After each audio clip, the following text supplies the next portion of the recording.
Alors bonjour, à toutes et à tous. Aujourd'hui, cette vidéo a comme objectif, de reprendre avec vous les questions de grammaire que nous avions, eu à traiter avant les vacances, que vous deviez donc, faire et on profite du distanciel pour les, faire sous, ce format-là. Donc, on va, se munir enfin vous allez vous munir de la feuille, sur laquelle je vous avais donné justement, les petites questions relatives aux 3 fables et vous allez donc, suivre les énoncés, tels quels. Alors on va donc reprendre les 2 questions qu'il y avait sur la laitière, et le pot au lait, avec la première qui vous demandait donc, d'analyser la structure, des vers 19 à 21 et puis d'analyser le vers 38. Alors pour ce qui est du premier énoncé, bien évidemment, vous commencerez votre introduction par évoquer la phrase complexe en langue française. Donc là, je vous invite à revoir les fiches qui sont sur de ces cours, pour, préparer votre définition de ce qu'est une phrase complexe en langue française, hein. Vous parlez, de la complexité dès lors que vous avez plus qu'un verbe conjugué, ce qui est le cas ici. Vous avez donc empêchera et verrez. Donc par définition, si on est logique, puisque la grammaire c'est de la logique, on a 3 propositions, à savoir que la première qui gère, c'est-à-dire la principale, les autres, et la, proposition interrogative qui est introduite par le pronom interrogatif qui, et qui m'empêchera de mettre en notre étable et qui donc a son point d'interrogation qui clôt la phrase. Ça, c'est la proposition principale qui est on va dire l'interrogation directe. À elle, donc qu'est-ce qu'elle régit? Donc deux subordonnés vu le prix dont il est. Alors vu, attention, hein, c'est une préposition qui a valeur de étant donné que. Donc vu le prix dont il est, vous avez le pronom relatif dont qui introduit la relative, qui dépend donc de la principale, c'est-à-dire votre proposition interrogative directe. Et vous avez la suite, hein, qui m'empêchera en notre étable une vache et son veau que je verrai sauter.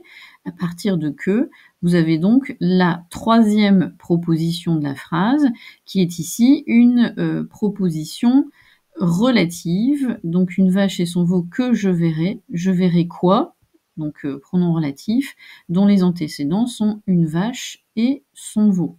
Je verrai sauter au milieu du troupeau quoi? Une vache et son veau. On pose toujours la question pour déterminer l'antécédent.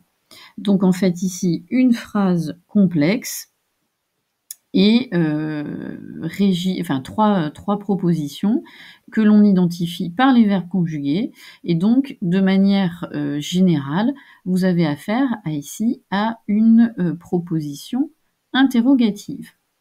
Donc ça, et vous concluez justement avec l'aspect littéraire qui consiste à montrer le côté visuel et animé, qui traduit, hein, bien sûr, c'est ce côté, le fait de faire parler le personnage, donc qui renvoie bien à cette technique qu'utilise souvent La Fontaine, qui est la technique de la scénette. Le vers 38, lui, était assez simple à identifier, mais on était dans le même principe des propositions, pardon. Et donc là, vous reprenez la même définition d'introduction de la phrase complexe. Ici, nous avons une phrase, pardon, qui est dotée de 2 propositions, puisqu'on a 2 verbes conjugués, je suis et je fais. Et donc, vous avez l'antéposition de la proposition circonstancielle de temps, qui est introduite par quand, antéposée parce qu'elle précède la proposition principale, je fais au plus brave un défi, et donc là, la structure et l'analyse est toute simple. Pour l'ouverture, on va dire plus au clin d'œil littéraire, eh bien, il suffit de montrer comment La Fontaine joue sur les phrases complexes, dans le respect aussi de l'écriture typiquement poétique, et donc vous montrez aussi comment il condense dans un vers classique toute la complexité de la grammaire française. Donc là, par rapport à la laitière et pot au lait, c'était des questions types que vous pouvez avoir quant à l'analyse de phrases complexes. On passe aux questions sur le pouvoir, des fables, qui, là, pour le coup, reprenait encore, une question ici, la première, donc je passerai assez rapidement puisqu'elle renvoie au même type d'analyse que précédemment, en l'occurrence la structure des vers qui, renvoie à la structure des phrases. Et là, nous avons le même principe, on compte le nombre de vers conjugués et c'est ce qui définit le nombre de propositions. Donc là, vous avez recouru et savent, nos deux verbes conjugués, qui permettent de déterminer le nombre de propositions. L'orateur recourut à ces figures violentes, proposition, on va dire principale, à laquelle est régie la subordonnée qui savent exciter les âmes les plus lentes, qui est bien évidemment une proposition subordonnée relative, introduite par le pronom relatif qui, et comme vous le savez dans la langue française, le pronom relatif a toujours une fonction dans la subordonnée. En l'occurrence ici, il représente son antécédent, ces figures qui savent exciter les âmes. Donc si on pose qui est-ce qui sait exciter les âmes les plus lentes, ce sont les figures, donc le pronom relatif est ici, ou a pour fonction sujet. Donc là, même principe d'introduction avec la phrase complexe, l'observation des propositions et votre ouverture avec l'utilisation justement de la grammaire qui est au service du sens poétique et vous montrer la prouesse technique de La Fontaine qui arrive à condenser dans des vers des idées à l'aide des structures complexes de la phrase française. La question numéro 2 est plus une question de vocabulaire. Je vous rappelle que vous pourrez avoir un examinateur qui vous pose des questions, effectivement, quant à l'origine, l'étymologie ou le sens de mots. Donc là, ça serait tout à fait normal que dans cette fable, il vous pose la question sur le prompt Kourou. Donc là, bien sûr, qu'est-ce que vous dites en introduction? Vous montrez la richesse de la langue française et puis vous montrez que ici, en bon classique qu'il est, La Fontaine va utiliser des termes qui renvoient à des mots d'origine latine, hein, puisque je vous rappelle que les classiques se réfèrent bien évidemment à l'usage du latin et du grec. Alors, 2 mots, dans un premier temps, vous dites que vous avez l'adjectif prompt, qui donc précède le substantif, ou si vous préférez utiliser le nom, vous dites le terme nom. Prompt, qui vient du latin promptus, lui-même venant du latin du verbe à l'infinitif promere, qui veut dire tirer, mettre hors d'eux ou dehors, ou être prêt à l'action.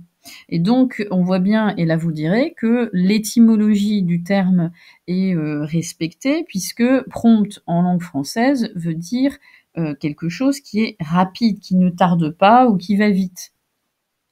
Et donc, ajouter au kourou, qui lui-même vient encore une fois du latin corruptus, mais plus précisément du verbe corrumpere, qui a donné corrompre et détériorer.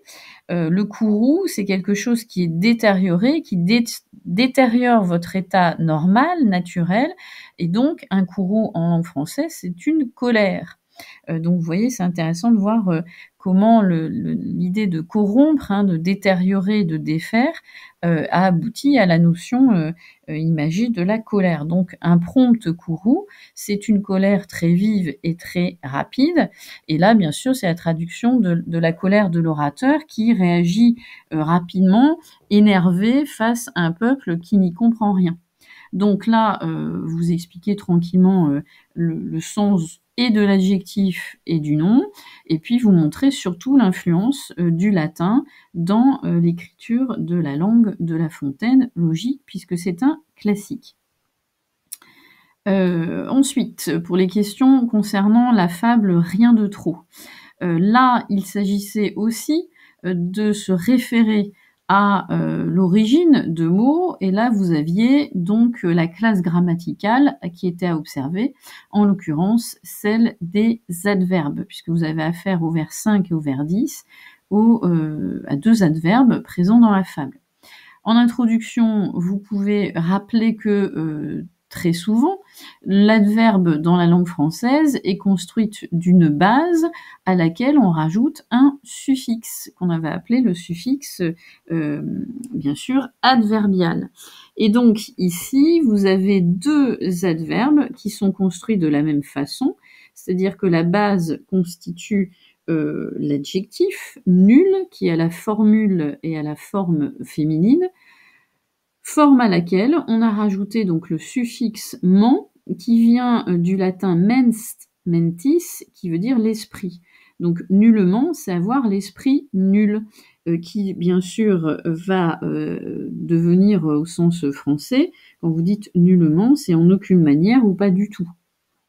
Abondamment est construit de la même façon, c'est-à-dire qu'on va prendre la forme, la base abondant, sauf qu'il va y avoir la transformation graphique, hein, qui permet justement de rajouter le suffixe mens, mentis, l'esprit, à l'esprit abondant.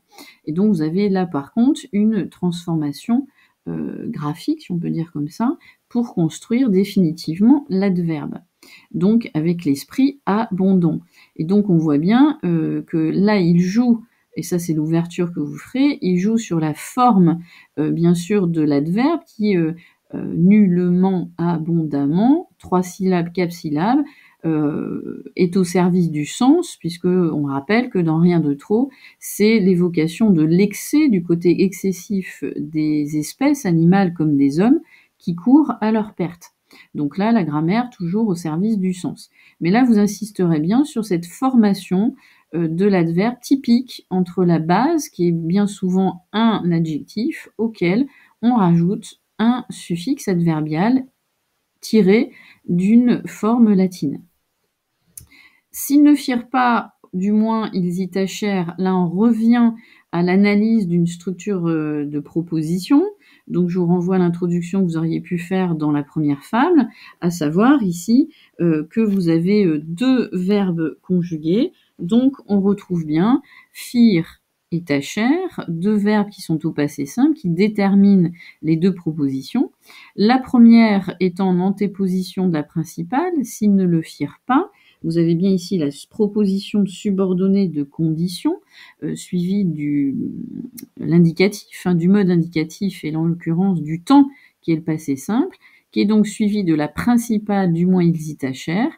Vous avez aussi l'utilisation de l'indicatif et du temps, qui est ici, encore une fois, le passé simple, et qui montre, on peut dire, la brièveté de l'action, qui renvoie au sens qui est développé tout au long de la fable Rien de trop, à la rapidité avec laquelle justement ils sont capables de tout gâcher. Donc là, c'est une structure habituelle de phrase et qui est conforme à l'usage aussi de cette structure phrastique subordonnée plus principale, qui rentre en plus dans le cadre des exigences du vers et de la brièveté du vers.